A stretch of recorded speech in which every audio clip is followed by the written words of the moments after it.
there's a lot of things have happened over the last 5 or 10 years. How do you see the next 5 or 10 play out? Ooh, I think like those are the 4 key pillars, the talent, distribution, investment, and AI that I think is going to be defined in the next 5 years. Our desire is to bring our culture into the gaming platform. We think that would inspire a generation of people. That's what motivates and energizes and inspires us because we bring happiness to people just by what we do. That is good. And I think it's that consciousness of not accepting the status quo, but within a game, you have agency. You can change the outcome. We're here in Nairobi, and welcome, Hugo. I should be saying welcome to you. This is your second visit to the African continent in the last 5 months? Yes. Yeah. So we had the pleasure of sharing Maliyo in Nigeria. And of course, I've traveled quite extensively in sub-Saharan Africa, but the last few months has been more game-oriented. So super happy to be here. For the listeners that don't know Maliyo and don't know Hugo, can you tell us a bit about yourself and sort of what you guys are making? I run a mobile game studio called Maliyo Games. We're actually based in Lagos, Nigeria. Right now we're in Nairobi, Kenya. But we're a Pan-African game development studio. And what that means is that we've got talent across multiple African countries. Our ambition and our vision is to create content for players on the continent. What that means is, cultural authenticity through the stories, the narratives, the characters, and the worlds that we create. Our platform is mobile primarily because Africa is a mobile-first country. 95% of players on the continent are mobile. So the best way for us to reach our audience is mobile. We build high-quality game experiences, like I said, for African players, but obviously with a goal to reach players around the world with the games that we make. How do you see the difference between the Nigerian gaming scene that you represent? You also work Pan-African with some of your initiatives, and then the Kenyan gaming scene that we're also witnessing here today. Yeah. So I think obviously politically, Africa has 54 countries. It's a vast body of land. Like a flight from Lagos to Nairobi, where we are, is 5.5 hours. To fly from Lagos to London is 6 hours. So that gives you good context in terms of distance.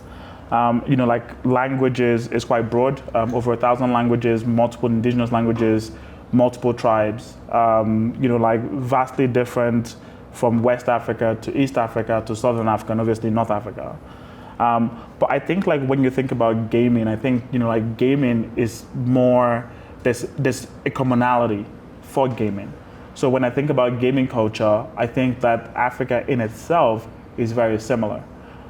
In terms of the types of games that people play, I think there's a similarity as you move from region to region. Platforms that people play in, as I mentioned earlier, mobile, partly because of infrastructure limits that makes PC and console a lot less accessible. And then in terms of the kind of why the reasons why people play, the motivation behind why people play is entertainment, it's fun, it's social. So I think that really, when you think about gaming cultures, you move from region to region, I think that you meet very similar types of people with very similar interests. So when we started building, and that was also part of the reason why we were quite comfortable and confident to build a Pan-African team, of finding this great talent from different countries, organizing them together around production. And what we found was that commonality around building fun, entertaining content meant that there was fluidity in the way that people worked. Even though their backgrounds culturally, environmentally were slightly different, when it came to work, they had a unified goal. So it was very easy to kind of organize everybody around one mission, which is creating these beautiful games for audiences around us. And what are some of the gaming hotspots of the African continent? How has that emerged over the last 5 or 10 years? From a macroeconomic standpoint, when you look at GDP or population size, then you're thinking about South Africa, which is the largest economy on the continent. You're thinking about Nigeria, which is the largest population on the continent. Large player base, much wealthier player audience. And then you have obviously East Africa with Kenya, technologically advanced, so the kind of mobile penetration, internet penetration, literacy levels that drive that. Obviously, again, like 54 countries, you have different sizes, you have different languages. So Africa is split between Anglophone and Francophone with some Portuguese, but predominantly those are the two major languages with English dominating. And then obviously kind of like development-wise and literacy-wise, I think like there's huge disparity. But I would say that the big three markets, excluding North Africa, because I think North Africa mirrors more of the Middle East. So looking at Sub-Saharan Africa, you're looking at Nigeria, you're looking at South Africa, and you're looking at Kenya as the three major hotspots. There's a lot of things have happened over the last 5 or 10 years. How do you see the next 5 or 10 play out? Ooh, looking backwards, I think so. Maybe just look backwards first, and then we can look forward. I think like there has been a few, like defining factors. So first of all is that we have more talent. We have more experienced talent on the continent now, and that has been built up over the last 5 years. So I think like if we maintain that steady momentum of continuing to nurture, groom, and grow talent around production, then you would then start to see that catalytic effect. So what it means is that you're not starting from the foundation level, you already have the foundation built up, now you can pile on top. So the next generation of creators can be mentored by the ones already experienced, and that knowledge, is fused in. So that's on the talent side. I think infrastructure-wise, like I think one of the big areas that hasn't been fixed yet is around distribution. So you have this talent, they're creating great content, but in terms of getting that content in the hands of players, that's still a major pain point today. So you don't have a lot, if any, breakaway success. So looking at games that have 5 to 10 million downloads, that's rare, not even spoken of. So I think like that's the spot where we are now. Because that's connected to investment, which has also been very, very, very limited. So, like rarely, you have one studio that's a complete outlier in terms of being able to pull in external capital, but you would rarely find any studio that has raised up to $1 million in funding. And as you know, within this environment of building games, distributing games, there's a huge capital need to sustain that effort and to be able to kind of like get that games in the hands of players, like take the time to refine and improve them, and then obviously be able to kind of like generate returns. So I think like, you have the distribution challenge, which the hope, and the goal and the strategy should be how do we get these games into the hands of players, be it in continent or abroad. And then how do you support that with investment? So is it investment that comes before the distribution, or the distribution that comes before the investment, possibly side by side, where you have a distribution play, kind of like discovery, but you also have financing to support the teams to then be able to improve and make better experiences. So for me, like those are the key defining factors for the next era. I think the last thing that I think is going to be catalytic is AI. Like over the last 5 years, like we've seen these teams build their expertise, build their experience, and now they can apply that knowledge and use AI to kind of like really scale their production and increase the speed within which they get products to market. And with that, what I expect is that you would see much better quality, because some of the knowledge that was really hard to get access to is really now very much available through these AI platforms. The best teams would apply that knowledge to make much better experiences, and then again use the AI to analyze the data that they're receiving to then refine and improve. So that tool alone, right, is going to solve, I would imagine, somewhere around about 80 to 90% of the problems that most teams face, which is hiring experienced people, like increasing the quality of output without necessarily fundamentally changing the team structure, being able to deliver more content to market without, again, increasing headcount significantly, and then, like being able to analyze, like the data that they receive quite rapidly, again, without blowing up the bank. So those, I think like those are the 4 key pillars, the talent, distribution, investment, and AI, that I think is going to be defined in the next 5 years. And do you think that the African continent has an advantage of being both natively mobile but also natively seizing the opportunity of AI, because you could say that the continental Europe has been based on a traditional way of making games. Here comes a new generation of game makers that could perhaps just leapfrog that and say, this is how you make games for not only local population, but also for the global audience. I think like that opportunity is applicable to everyone. We're at a point where any player has pretty much the same advantage. Nobody has superiority in the use of AI currently. There hasn't been any studio that has come out and become the number one player in leveraging AI for its product development and market success. Like the way that I think about it is that this is a new era. So I've been in games for over 14 years, and we saw the mobile era come in, very early in sort of like that 2010 period, with the emergence of a few, like strong players, predominantly in the European market, before the Chinese then came in. This is the next big event that is happening within games, where there is a new piece of technology that everybody has the opportunity to learn, to leverage, to adapt, and then to make market out of it. I think that the benefit that we have is that we don't have a traditional, an old way of doing things that has worked for us, that we can rely on, and we can ask ourselves, like, why should we give up on what we already know and take something new? So we don't have that problem. I would imagine that the Europeans were in a very similar position with like PC and console, where they were like, we've been trying to dominate this space, but the existing players, we don't have a chance. And then there's this new platform that they don't adopt because they're like, well, we already have strong distribution advantage. Why should we start looking at this new platform when we already have enough revenue and we already have enough audiences in this old one? I think that's where we are.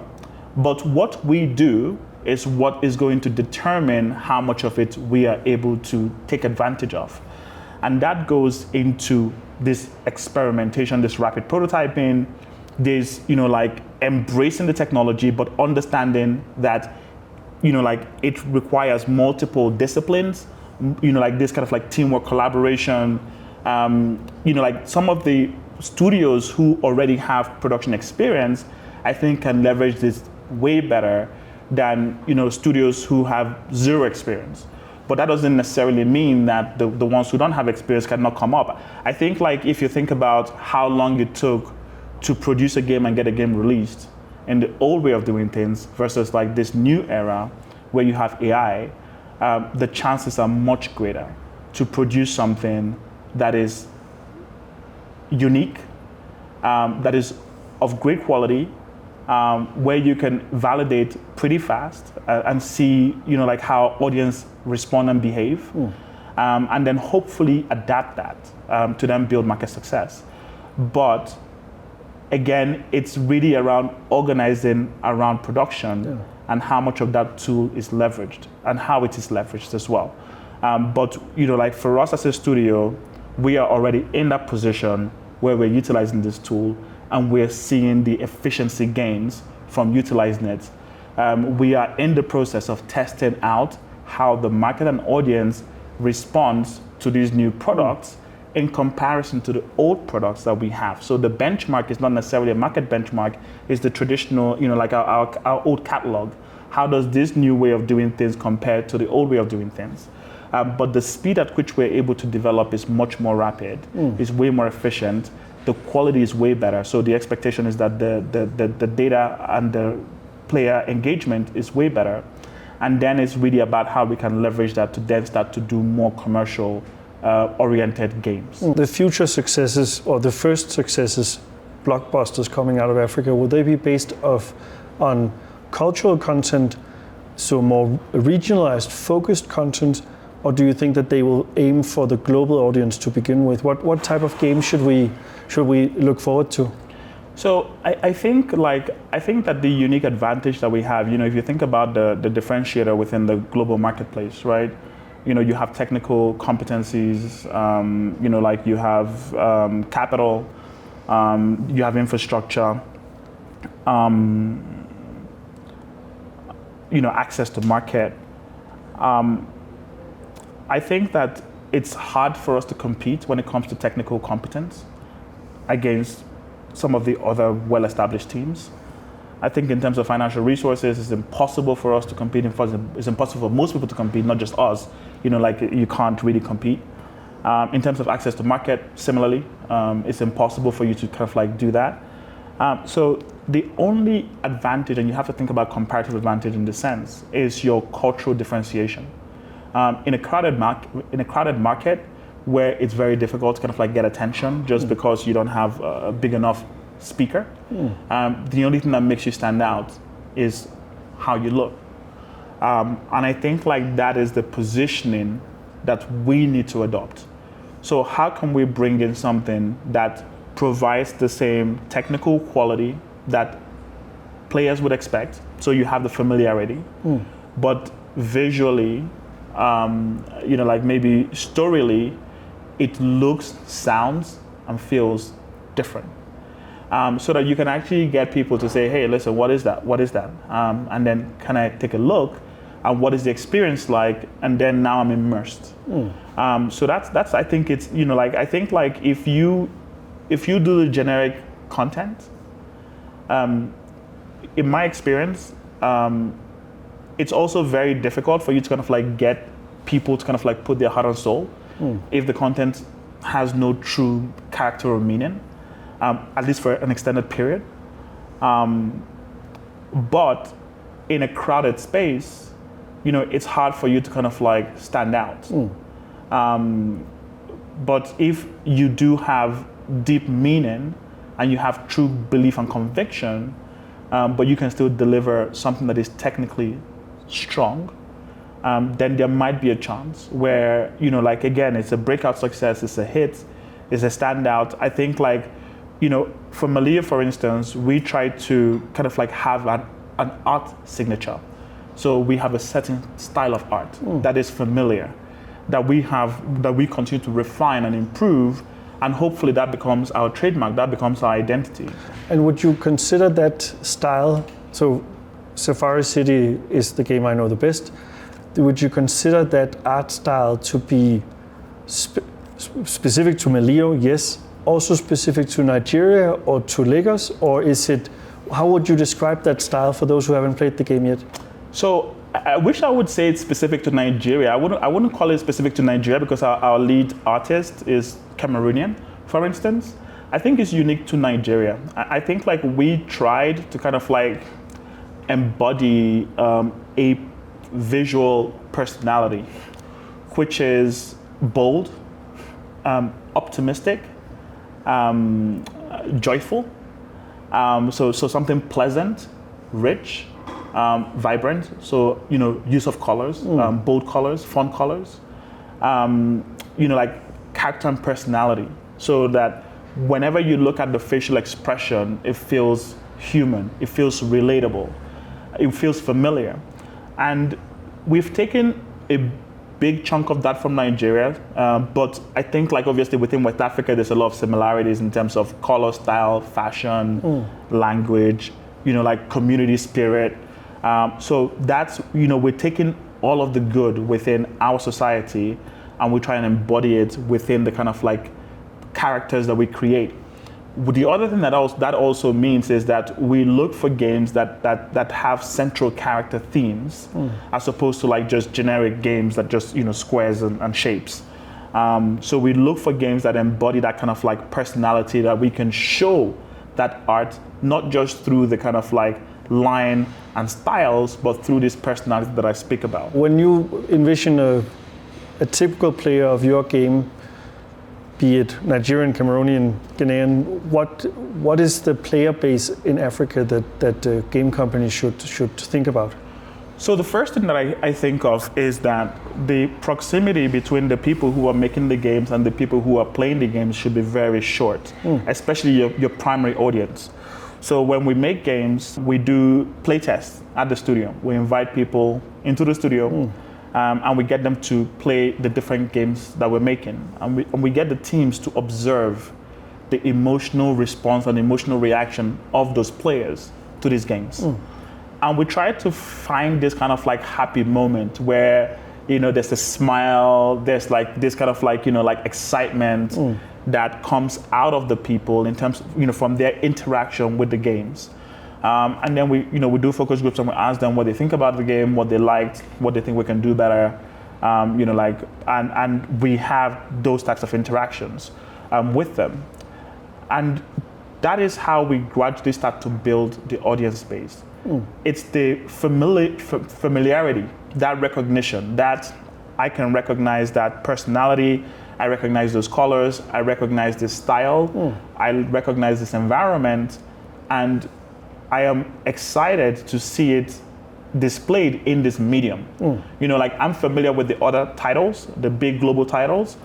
I've never seen this before, and I want to see more of this. And that is, for us, is the starting point, and that is how we build. We're starting to now think about organizing game nights in our local communities to build gaming culture, because the gaming culture that we have today is driven by external titles, global titles. But like, what would our own gaming culture look like from our own IPs? And how can we create these social spaces where people can come and connect, make new friends, have fun, but also play the games. And we can create fun competitions that people can participate within. It's forcing us to kind of like engineer new features, new mechanics within our games, but also start to have conversations with our audiences, our player bases. Another example of this, using Safari City as an example, with the city, Safari City is a game where you build, where you restore an African city that has gone into disrepair by completing tasks, interacting with with artisans and property owners, and going through this narrative arc, and playing, obviously, solving some mastery puzzles along the way. But one of the things that we're doing with that game is we're creating a city map, a full city map with multiple different zones. So like a low-income household, a middle-income household, a light industrial zone, like a more luxury, like zones. But with that, we can potentially, and the plan for us is to go into school to teach urban planning, using, again, the familiar. The architecture of Safari City is one that most people within our environment understand and can relate with. And by presenting to them what they see and showing them the steps to improve and what that looks like, obviously the beautiful thing about games is giving people the autonomy, allowing people to kind of like take control, immerse themselves. We can start to teach people about things that they can do to improve their environment. Do you think that agency that you can provide them with, or that feeling of autonomy or control, will also inspire the generation that plays it to think more actively about their own environment? Absolutely. I mean, like, there's so many triggers here. So the first thing is, again, people play games, right? So the kids that we're presenting this to, gaming is not new to them. They've seen games, they've interacted with games in the past. What they haven't done is interacted with games that reflect the environment within which they live in, right? So there is an assumption that, this does not exist. So the first thing is, oh my, wow, I see. So that's where you get the excitement, the kind of like, wow, I recognize this space in this, in this medium that I'm used to. So that's the very first step. I think the second step is then that recognition that, wow, this can be done here. People like me have this skill set to build these games. I've always wondered what it takes to make stuff like this. Now I know that if I did want to, I can. But then the third thing is subconsciously, because, and I'm not calling out any game here, but if you use a game like SimCity, beautiful game, great game, but represents an urban environment that is dissimilar to the ones that are here. People imagine that, well, you can't have this here because, they have all of that already, right?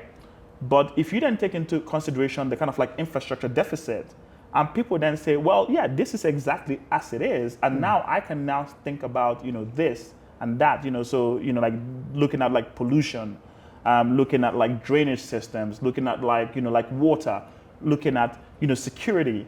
And, like you can see that those factors have been considered in the design of this experience, and you can connect with it and you can see what the final output looks like.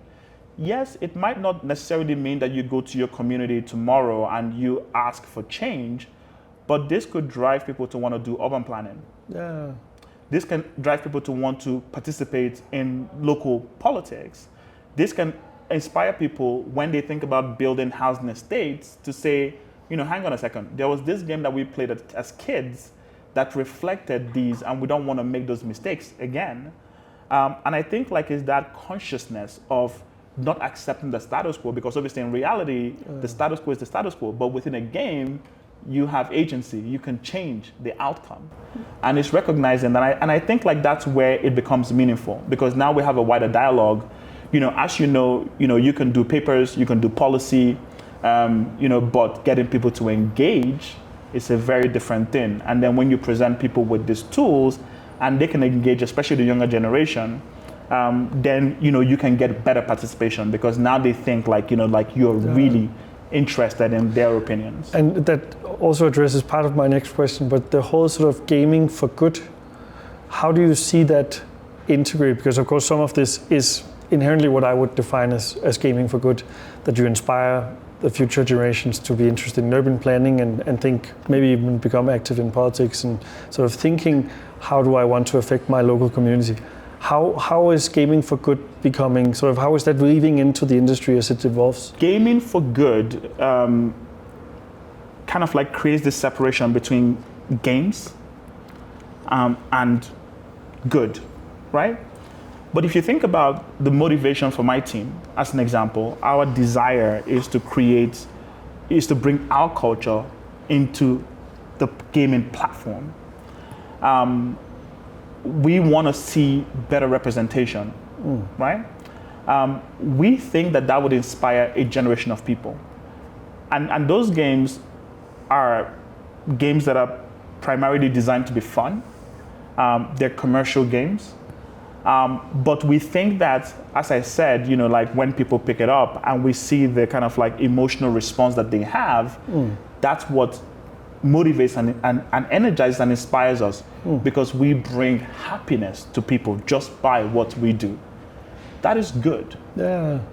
By design. And that makes perfect sense, but of course you could argue that that's also because you're doing a sim game, so it starts from a right angle. If you did a shooter game, it would be harder to say that that's inherently good. It can be a fun game, but then you could think, how do we put positive on top of it, where you're starting from a genre where you are allowing yourself to make it a positive spin. No, but I would imagine that anything that brings, that brings joy to people, I don't know, maybe I'm too broad here, right? Yeah. But something that is designed to, so it's not designed to cause harm to people, right? It wasn't designed to cause harm to people. Obviously anything in excess is not good. Yeah. But something that genuinely brings joy to people, something that connects people, by default is good for society. Yeah. When we were in the last session, we heard about this multiple stories about how gaming saved me. It's not sim gaming saved me. It's not, a math gaming saved me. It's gaming saved me. Whether it's a football game, whether it's a shooter, whether it's a strategy game, the ultimate thing is by finding this audience, by finding my community, by finding my voice, by figuring out that I can do more, I can be better. Gaming has that power. So for me, I think you can do good. You can do business and do good. And I think that fundamentally, this industry does both.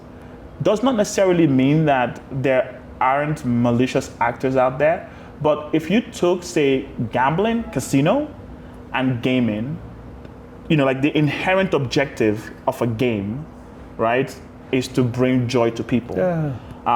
Obviously, we can, have a completely different debate around how games are monetized. But I think that the way that I think about it is what we do is meaningful to society because it's directly connected to us as humans, which is our desire to play. So we do a golden thread question. So from a previous guest, we have a question, and then I will ask you afterwards to also think of a question that you could ask to a coming guest. This comes from a previous guest. What is your favorite music experience or song that you would want to see in the next mega hit game? Ooh. So I'm a big fan of like Afrobeats and Amapiano. Those are my two best genres. With Amapiano, I love the tune so much, but I don't know the songs or the artists. But what I love about both genres is that, you know, when people engage with it, it connects to their soul. It elevates them as humans. And it inspires people. For me, I think that, you know, like if I'm thinking about what, you know, like music to bring into games, I would love to see how, you know, like, I would love to see Afrobeats, right? Yeah. I mean, like, we're already seeing that. That already exists. But I think, you know, like, connecting music and gaming culture together, like bringing the two of them, and for me, like, creating an environment or an experience where people can share both, like both can be experienced at the same time. I think my big thing, it might not necessarily be a game, but like I would love to have like a stage at Gamescom where we have some big Afrobeat artists. Oh, that would be amazing. Singing whilst we show off games from the continent. Yeah. And developers from the continent. Let's see if we can make it happen. That's what I would love to see. We have a few, we're wrapping up, but a few quick ones. So I also want to hear what is your favorite game and what makes it good? So I've always played EA Sports, so the EAFC. That's the game that I spend the most amount of time playing. I mean, on console, on mobile, I used to play Clash of Clans and Boom Beach. For a while, I loved Boom Beach very much. Great game. I think that's the one I clocked in the most amount of hours. But I think like with EAFC, it's it's autonomy, right? It's the one time where you can just take a break from everything. And you know, you are having this interaction with, you know, if you're playing with other people, then you're having a social experience. If you're playing with the AI, then you're having an AI experience where, you know, like you're determined and driven to achieve. And, you know, like your goal is to win, right? And when you lose, you go at it again. So there's an opportunity for you to try again and try again and try again. And when you accomplish your goal, you know, it's a demonstration of the skill and experience and tenacity that you have. So for me, like, it's that solo, private experience where you are the one who's setting the goal and you are the one who's achieving it. Yeah, nice. Yeah. And then finally, what would you like to ask a future guest? So for the future guest, I want to ask, you know, like, if they are an African studio, I want to ask, what is the one thing you think the African games industry can bring to the global games industry? What is our unique advantage? That's nice. Yeah. Thank you so much, Hugo, for taking the time in a tight conference schedule. It's been a pleasure to get to know you and Maliyo, and see you out there.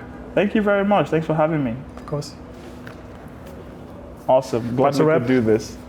This episode of the Good Game Club podcast is supported by our strategic headline partner, the Dubai Films and Games Commission, and our founding partner, Tencent. Together, we aim to shape a more positive future through the power of games.